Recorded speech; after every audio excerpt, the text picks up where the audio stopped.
the big bulletin board. Breakfast was ready. I will go with the boys, Mrs. Lambchop said to her husband, George Lambchop. Just then, their younger son, Arthur, called from the bedroom he shared with his brother Stanley.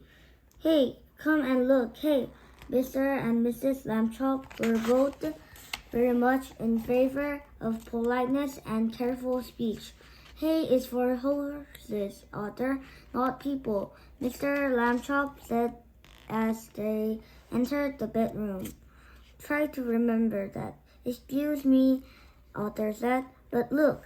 He pointed to Stanley's bed. Across it lay the enormous bulletin board that Mr. Lambchop had given the boys a Christmas ago so that they could pin up pictures and messages and maps. It had fallen during the night on top of Stanley.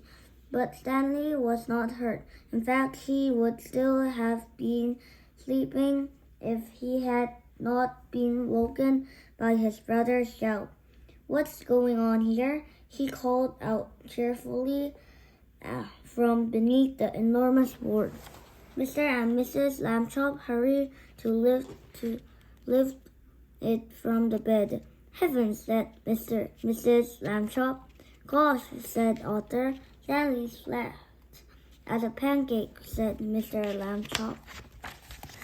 Darnest thing I ever seen. Let's all have breakfast, Mrs. Lambchop said.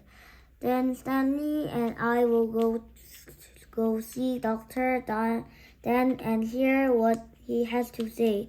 In his office, Dr. Dan examined Stanley all over. How do you feel? He asked. Does it hurt very much?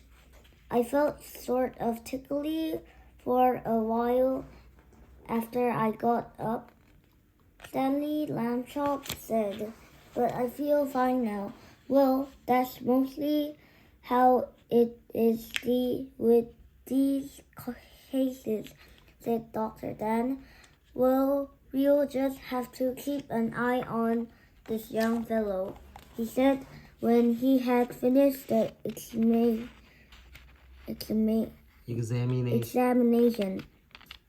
Sometimes we doctors, despite all our years of training and experience, can only marvel at how little we really know.